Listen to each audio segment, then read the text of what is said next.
हमारे कुछ साथियों के सर में 1.5 से 2 इंच की गहरी चोटें आई।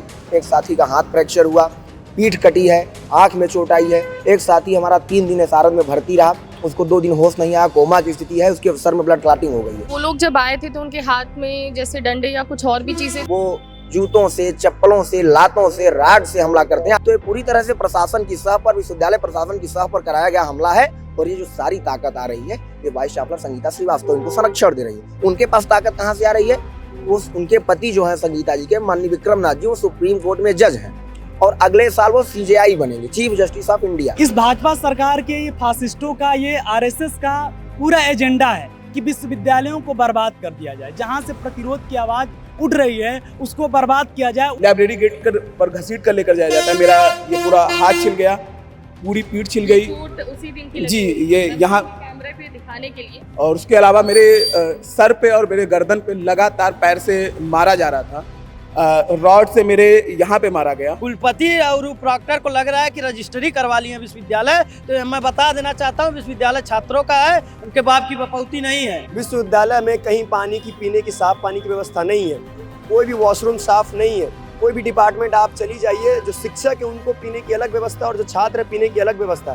फीस तो बढ़ रही है लेकिन उसके कंपैरिजन में कोई भी सुविधा नहीं बढ़ रही। लेकिन क्या वो 75% अटेंडेंस पूरा करने के बाद बच्चों को जो नॉलेज मिलनी चाहिए आगे कॉम्पिटिटिव एग्जाम देने के लिए या कोई सरकारी नौकरी करने के लिए, या फिर कहीं बैठ के वो तर्क पे बात कर पाए, वो चीज मिल पा रही है? अगर चैट जीपीटी और यूट्यूब को बैन कर दिया जाए तो मैं बता दूंगा कि 90% बच्चे फेल होंगे, मैं भी फेल हो जाऊंगा। हम लोग इस वक्त देश के सबसे प्रतिष्ठित और पुराने विश्वविद्यालयों में शुमार इलाहाबाद विश्वविद्यालय के गेट पे खड़े हैं। ये वही विश्वविद्यालय है जिसे पूरब का ऑक्सफोर्ड कहा जाता है। ये वही विश्वविद्यालय है जिसने देश को कई राष्ट्रपति, प्रधानमंत्री, मुख्यमंत्री, आईएएस, पीसीएस दिए, जिन्होंने विश्वविद्यालय का नाम देश दुनिया में रोशन किया। लेकिन इस विश्वविद्यालय की पहचान सिर्फ यहाँ का गौरवशाली इतिहास नहीं है, क्योंकि बीते दिनों विश्वविद्यालय प्रशासन ने तानाशाही रवैया अपनाते हुए फीस में भारी वृद्धि की, जिसके विरोध में यहाँ पे कई सारे स्टूडेंट बीते 15 से अधिक दिनों से धरने पर बैठे हुए हैं, जिनसे मिलने हम यहाँ पर आज पहुँचे हैं और उनसे बात करने। देखिए, हम लोग इलाहाबाद विश्वविद्यालय में 10 जुलाई से आंदोलन कर रहे हैं और हमारी ये बेसिक मांग है कि इलाहाबाद विश्वविद्यालय में जो लगातार फीसों की वृद्धि की जा रही है। 2021 में जब बच्चे पढ़ने आए थे, हम लोग पढ़ने आए थे तो 875 रुपया दे के पढ़ते थे, लेकिन 2022 में इन्होंने 400% की भारी फीस वृद्धि की। उसके बाद हम लोगों ने आंदोलन किया, कई दिनों तक आमरण अनशन किया, उसके बाद भी इन्होंने नहीं माना और उसके बाद बच्चों को कहा कि एक बार फीस वृद्धि हुई है, बहुत सालों से नहीं हुई है।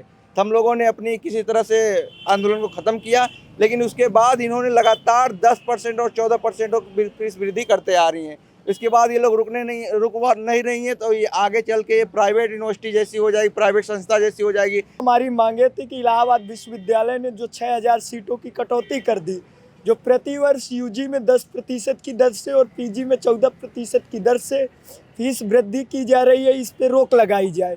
इलाहाबाद केंद्रीय पुस्तकालय को 24/7 खोला जाए। कल्चरल एक्टिविटी के नाम पे एक छात्र से 220 रुपये लिया जाता है।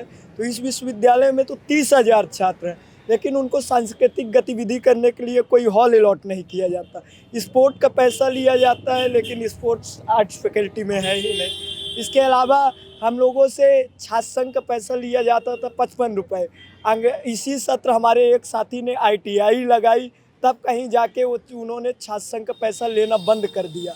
और जब हम लोगों ने ये सारी बेसिक डिमांड विश्वविद्यालय प्रशासन के सामने रखी, तो उन्होंने हमारे 5 साथियों का निलंबन कर दिया, सस्पेंशन कर दिया और 5 साथियों के ऊपर FIR दर्ज करवा दी गई। यहाँ की प्रोक्टोरियल बोर्ड में आप देखेंगे, प्रोक्टोरियल बोर्ड में जितने भी चाहे प्रॉक्टर हों, डिप्टी प्रॉक्टर हों, प्रोफेसर नहीं, गुंडे के रूप में काम करने का प्रयास करते हैं। मुझे वो बता पाएं कि उस दिन एग्जैक्टली क्या हुआ था जिस दिन मारपीट हुई आप लोगों के साथ और बच्चों को घसीटा गया?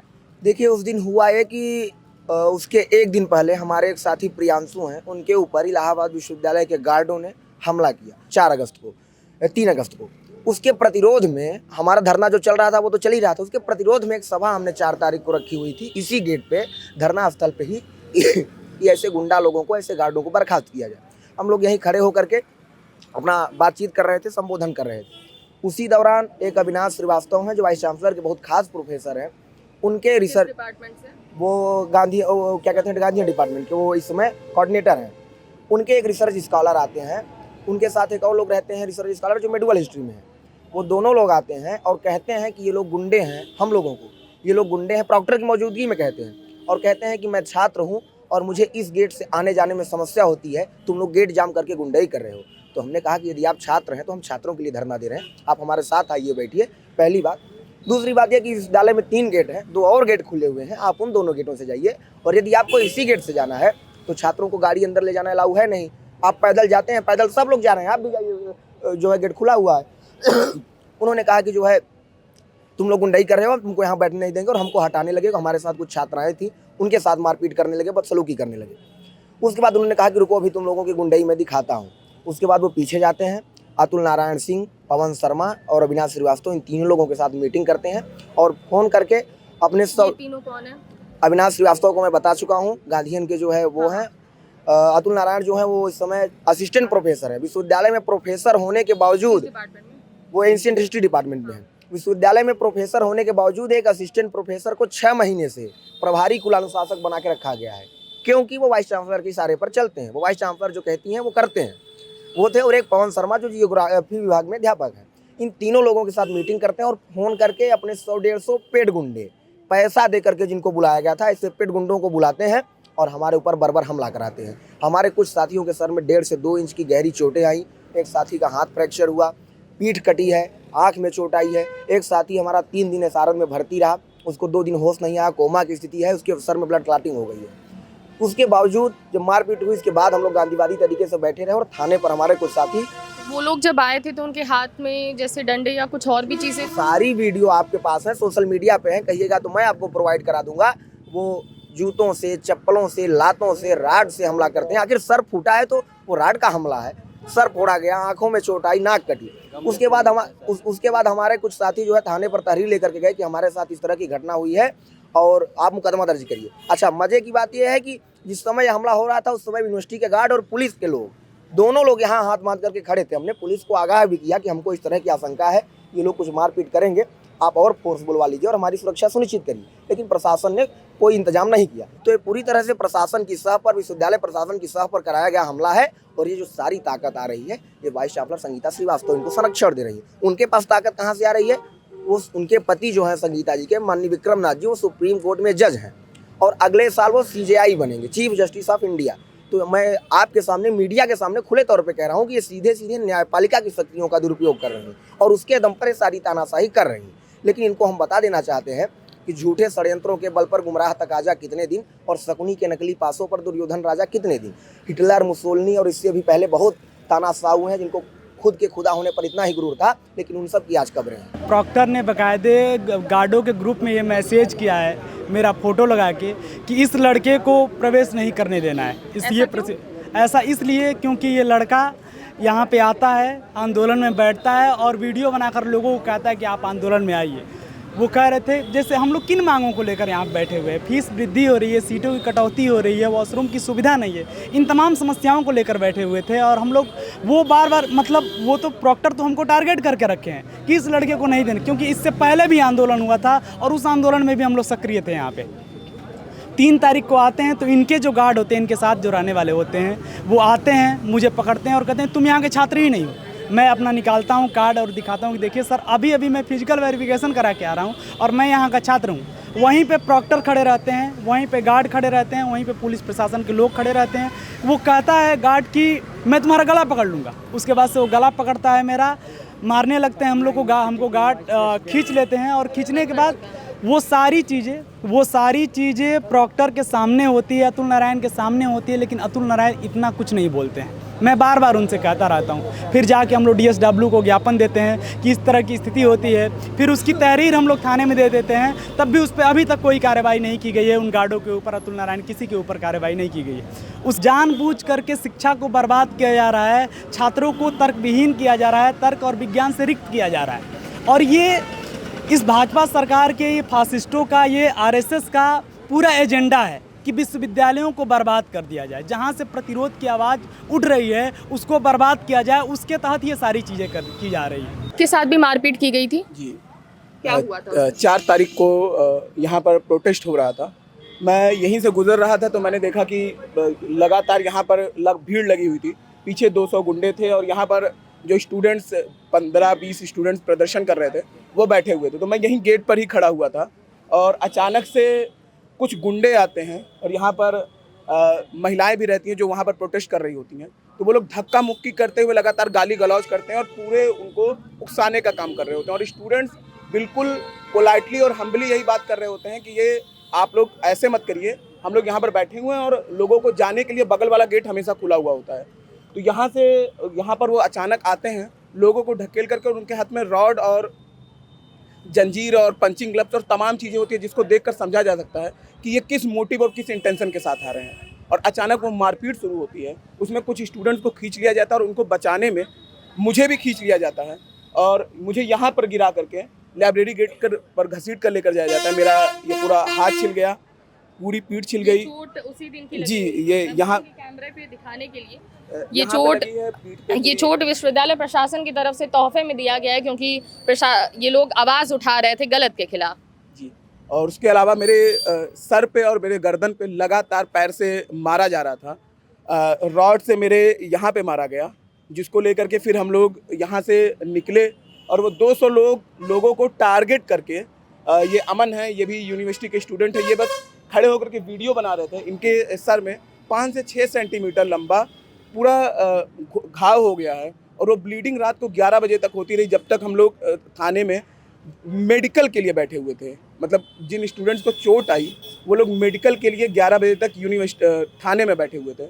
और ये जो पूरी घटना हुई है उसको देखते हुए हम लोग जो पढ़ते हैं कि जो फीस बढ़ाई गई है और सीटें घटाई गई है, हम ये देख रहे हैं कि सीटें घटाई गई हैं, लेकिन यूनिवर्सिटी प्रशासन ये बात कहती है और इतना लेम एक्सक्यूज़ वो देती है कि चूँकि टीचर स्टूडेंट रेशियो में गड़बड़ है तो उसको कम करने के लिए स्टूडेंट्स की सीट घटा दीजिए, जबकि होना कायदे से ये होता है कि स्टूडेंट टीचर रेशियो को बैलेंस करने के लिए आप प्रोफेसर्स की नियुक्ति करते हैं। प्रोफेसर्स की नियुक्ति ही सही तरीका होता है, लेकिन चूंकि आपको फीस कटौती करनी है, सीटों को घटाना है, तो आप उसको रिग्रेसिव तरीका यूज़ कर रहे हैं उन चीज़ों को जस्टिफाई करने के लिए। हम लोग थाने में 3:36 के करीब पहुंच गए थे, जो दोपहर को 3:27 पे हम लोग लगातार 100 नंबर पे फ़ोन कर रहे थे कि यहाँ पे ऐसी स्थिति हो गई है। वो सारे स्क्रीनशॉट्स हमारे पास हैं।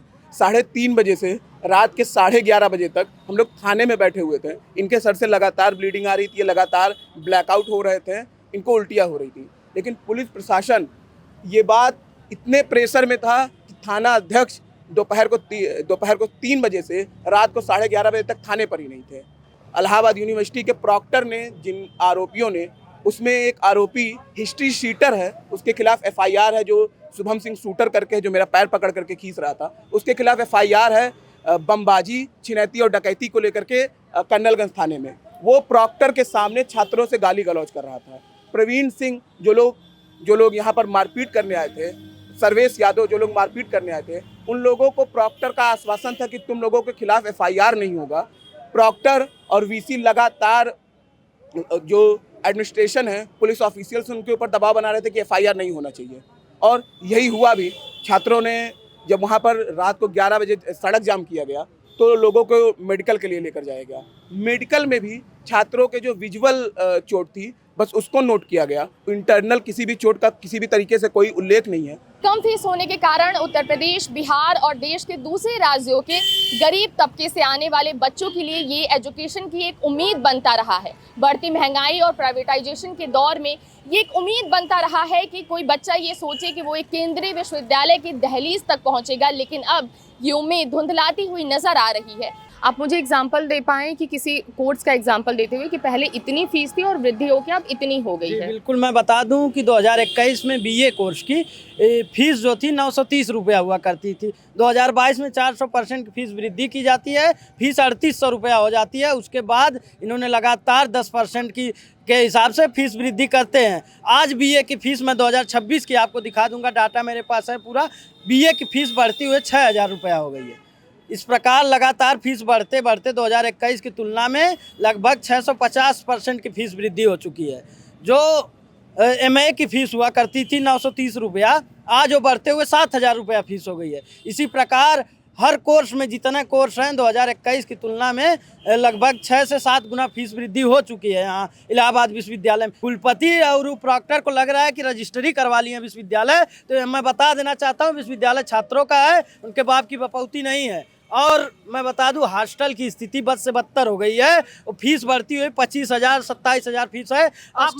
हॉस्टल की कितनी फीस पहले थी और अब कितनी फीस हो गई है? 14,500 रुपया फीस थी 2021 में, आप बढ़ते बढ़ते 25,000 रुपया हो गई। 2023 में एक नया नियम लाते हैं, साल का एक नया नियम लाते हैं 2023 में, छात्रों से 5,000 रुपया सिक्योरिटी फीस लेते हैं पर तो पीजी और बाहर जो प्राइवेट हॉस्टल्स हैं उसमें जनरली होता है। जी बिल्कुल, यहाँ 22 हॉस्टल हैं इलाहाबाद विश्वविद्यालय में, महिला पुरुष छात्रावास मिला करके 22 छात्रावास में लगभग 5 से 6 हज़ार स्टूडेंट रहते हैं। 5-5 हज़ार रुपया सबसे वसूला जा रहा है। पहले ऐसा कोई नियम नहीं था और 5,000 रुपया रिफंड होना चाहिए। मैं अभी आपको डाटा दे सकता हूँ, SSL PCB छात्रावास में मैंने डाटा मंगवाया, वहाँ जो सेशन पूरा हुआ था केवल 10-20% छात्रों का वापस हुआ, बाकी पैसा वापस नहीं किए हैं। अगर फीस बढ़ रही है जो लगातार इतने सालों से, उसका असर क्या पड़ेगा? क्योंकि जब हम यूनिवर्सिटी में स्टूडेंट्स की संख्या देखते हैं या फिर उनका बैकग्राउंड देखते हैं तो वो ऐसे तबके से आते हैं जो आर्थिक और सामाजिक रूप से कमज़ोर हैं, जो दिल्ली या फिर किसी बड़ी मेट्रो सिटी में वो जाके नहीं पढ़ सकते हैं, तो वो यहाँ पर आते हैं। उसका असर क्या पड़ेगा स्टूडेंट्स पर? मैम, इलाहाबाद विश्वविद्यालय गरीबों, शोषितों और वंचितों का विश्वविद्यालय हुआ करता था। ये विश्वविद्यालय उस पीढ़ी को ख्वाब जीना सिखाता था जो कभी विश्वविद्यालय का मुख नहीं देखी है। तो सबसे बड़ा जो इसका जो असर होगा वो झारखंड, बिहार, यूपी, मध्य प्रदेश से जो ग्रामीण इलाकों से जो बच्चे आते थे उन पर होगा। और कहीं ना कहीं फीस वृद्धि से ज़्यादा बड़ा मुद्दा हमारे लिए सीट कटौती का है, क्योंकि जनसंख्या बढ़ने के बाद अमूमन सीटें बढ़नी चाहिए थी, लेकिन यहाँ क्या हुआ कि 6,000 से ज़्यादा सीटें कट कर दी गई है। किस कोर्स में? BA मेन कैंपस, जो मेन कैंपस का कोर्स है यहाँ हमारा UG का, वो 2600, ये डाटा भी है, हाँ मैं आपको पढ़ देता हूँ ये डाटा। 2021 की सीटें और 2026 में क्या। एंशिएंट हिस्ट्री 2021 में 192 सीटें थी, वर्तमान में 120 सीटें है। इकोनॉमिक्स में 192 सीटें थी, वर्तमान में 140 सीटें। एजुकेशन में 39 सीटें थी, वर्तमान में 35 सीटें। इंग्लिश लिटरेचर में पहले 327 सीटें थी, वर्तमान में 200 सीटें। हिंदी विभाग में 385 सीटें थी, 200 सीटें। हिंदी विभाग एशिया का सबसे बड़ा विभाग हुआ करता था, जिसमें 385 सीटें थे, वर्तमान में 200 सीटें, यानी क्या 185 सीटों का इसमें घटाव किया गया। मेडिवल मॉडल हिस्ट्री में 211 सीटें थी, वर्तमान में 100 सीटें। MA MPA म्यूजिक वोकल में 58 सीटें थी, वर्तमान में 50 सीटें। MA MPA म्यूजिक सितार में 58 सीटें थी, वर्तमान में 10 सीटें हैं। 58 से सीधे 10। फिलॉसफी में 192 सीट थी, 50। BA का मैं पढ़ देता हूँ आपको। Bachelor of arts BA main campus में कुल 4615 सीटें थी, वर्तमान में 1995 सीटें, यानी कि ऑलमोस्ट 60% का सीट कटौती की गई। बैचलर ऑफ साइंस मैथ में 732 सीटें थी, वर्तमान में 450 सीटें। बैचलर ऑफ साइंस बायो में 367 सीटें थी, वर्तमान में 200 सीटें। बैचलर ऑफ कॉमर्स 723 सीटें थी, वर्तमान में 300 सीटें। Bachelor of fine arts BFA में 78 सीटें थी, वर्तमान में 40 सीटें। बैचलर ऑफ परफॉर्मिंग आर्ट्स में पहले 78 सीटें थी, वर्तमान में 40 सीटें। 5 ईयर इंटीग्रेटेड प्रोग्राम, जिसकी फीस सर आप बताइए। सर से लीजिए। एक यहाँ 5 साल का इंटीग्रेटेड कोर्स है BCA प्लस MCA, उसकी फीस फुल कोर्स की 6,60,000 रुपये है। आप सोचिए यदि public funded university, central university की फीस 6,60,000 रुपये होगी। प्लेसमेंट कितना देता है वो कोर्स? कोई प्लेसमेंट नहीं, आप डाटा ले लीजिएगा, कोई प्लेसमेंट नहीं होता। 6,60,000 रुपये फीस है। हमारे पास 6,60,000 रुपये देने को होता तो हम लवली गलघोटिया सोका यूनिवर्सिटी में जाते, हमको यहाँ आने की क्या जरूरत थी। लेकिन चूंकि हमारे पास पैसा नहीं, हम गरीब और दलित परिवार से आते हैं, पिछड़े परिवारों से आते हैं, इसलिए हमको सेंट्रल यूनिवर्सिटी में आना पड़ा। वही मैं कह रहा था मैम कि अमूमन जो इलाहाबाद में हम जैसे हम पहली पीढ़ी है जो हम अपने गाँव से निकल कर आए, सरकार और ये प्रशासन चाहती कि हम आखिरी पीढ़ी बन जाए, हम खा भी ना देख पाएँ विश्वविद्यालय का, हम वो रैशनैलिटी डेवलप ही ना कर पाएँ और उनको मौका मिल जाए हमारा दमन करने के लिए। ये सब मुद्दे तो ये कहते हैं कि एप्रोप्रिएट अथॉरिटी की मीटिंग होगी तब सॉल्व की जाएगी, लेकिन मैं उन मुद्दों पे आपका ध्यान आकर्षित करना चाहूँगा जो शायद एक दिन में सुधारी जा सकती है। विश्वविद्यालय में कहीं पानी की पीने की साफ पानी की व्यवस्था नहीं है, कोई भी वॉशरूम साफ नहीं है, कोई भी डिपार्टमेंट आप चली जाइए, जो शिक्षक है उनको पीने की अलग व्यवस्था और जो छात्र है पीने की अलग व्यवस्था है। मैं उनसे पूछना चाहता हूं कि एक छात्र की जान की कीमत और एक प्रोफेसर की जान की कीमत में ज़्यादा भेदभाव नहीं होना चाहिए। जितनी एक प्रोफेसर, प्रॉक्टर और VC की जान की कीमत, उतना ही एक छात्र की जान की कीमत होनी चाहिए। कोई भी प्रोफेसर, जब हम लोग यहाँ आंदोलन में बैठे तो प्रोफेसर क्लासरूम में जाकर भड़काते हैं और हमें डराते हैं कि अभी NEP आने के बाद कंपलसरी हो गया है कि अटेंडेंस लगेगी, प्रैक्टिकल के मार्क्स उनको मिलते। तो इसी कारण से फर्स्ट और सेकेंड ईयर के बच्चों पे इतना दबाव है कि वो हमारे साथ में आकर यहाँ बैठ नहीं पाते। जो हमारी बहनें रिसर्च कर रही है उनको भी डराया धमकाया जाता है कि अगर आप वहाँ जाके बैठेगी तो आपका नंबर कट कर दिया जाएगा। आप लाइब्रेरी की हर कोना टपक रहा है, चाहे वो बैग का इलाका हो, चाहे वो रीडिंग हॉल का हो, चाहे वो साइबर का है, जिसका मैं फ़ोटोज़ वीडियोज़ आपको सबको अवेलेबल करा दूंगा। मतलब फीस तो बढ़ रही है लेकिन उसके कंपैरिजन में कोई भी सुविधा नहीं बढ़ रही। नहीं है यहाँ पे। मैं बस, और हमारी कोशिश, जो हम इतने साथी हम यहाँ पे कोशिश कर रहे हैं, उसके लिए मैं अंत में बस इतना ही कहना चाहूँगा कि वतन की रेत जड़ा एड़ियाँ रगड़ने दे मुझे यकीन है कि पानी यहीं से निकलेगा, और उसी के प्रयास में हम, हमारी बहनें, हमारे बड़े भाई, इन सब का मार्गदर्शन हमें मिलता रहा है, और हम इन्हीं के कारण अपनी बातें अपने आपके सामने इतनी मजबूती से रख पाते हैं। आपने जैसे बोला 75% अटेंडेंस ज़रूरी है, और ये तो ज़रूरी यूजीसी की तरफ से भी है, लेकिन क्या वो 75% अटेंडेंस पूरा करने के बाद बच्चों को जो नॉलेज मिलनी चाहिए आगे कॉम्पिटिटिव एग्जाम देने के लिए या कोई सरकारी नौकरी करने के लिए, या फिर कहीं बैठ के वो तर्क पे बात कर पाए, वो चीज़ मिल पा रही है? अगर चैट जीपीटी और यूट्यूब को बैन कर दिया जाए तो मैं बता दूंगा कि 90% बच्चे फेल हो, मैं भी फेल हो जाऊंगा। यहाँ पढ़ाते ही नहीं है टीचर। यहाँ पे आके 80 बीघे ज़मीन की बातें कहते हैं। कार्तिक मिश्रा सर नाम ले लूँ, साल भर पढ़ाए होंगे तो 9 महीना यही कहानी बताएं कि हमारा 80 बीघा ज़मीन हुआ करता था, बाप जमींदार थे, पिता जमींदार थे, हमारे चाचा केमिस्ट्री के प्रोफेसर। बस पॉलिटिकल साइंस विभाग से हूँ मैं। वहाँ पे कुछ टीचर इतने अच्छे, बहुत बेहतरीन तरीके से पढ़ाते, लेकिन जो बेहतरीन तरीके से पढ़ाते उनको पीछे कर दिया जाता है। उनको एक भेदभाव के नज़र से देखा जाता है कि तुम छात्रों को बरगला रहे हो, तुम उनके अंदर का भगत सिंह पैदा कर रहे हो। वो चाहते कि भगत सिंह नहीं, यहाँ वीर सावरकर पैदा हो, नाथूराम गोडसे पैदा हो, जो संघ का झंडा लेके चले। विश्वविद्यालय प्रशासन जिस गति से फीस वृद्धि कर रहा है, लेकिन उस गति से जो बच्चों को सुविधाएं मिलनी चाहिए वो नहीं बढ़ रही है। यहाँ की जो वीसी हैं संगीता श्रीवास्तव, वो बताएं कि विश्वविद्यालय की स्थापना किस मोटिव से की जाती है। मोटिव ये होता है कि जो समाज में जो आखिरी तबके के स्टूडेंट्स हैं उन तक भी शिक्षा की सुविधा पहुंचे, जो शिक्षा संविधान की तरफ से बेसिक सुविधा होती है किसी भी आम जनता तक पहुंचाना। और आपके यूनिवर्सिटी में जो बच्चे पढ़ रहे हैं, अगर वो सवाल पूछ रहे हैं तो ये आपकी जवाबदेही होती है कि आप उनका जवाब दें, आप बच्चों के प्रति जवाबदेह हैं, क्योंकि आप वीसी हैं, आप सर्वोच्च पद पे बैठी हैं यूनिवर्सिटी के, तो आपको अपना भी कर्तव्य समझना होगा तानाशाही रवैये से हटकर। मैं गीतांजलि, कैमरे के पीछे हमारे साथी सुमित, देखते रहिए मॉलिटिक्स।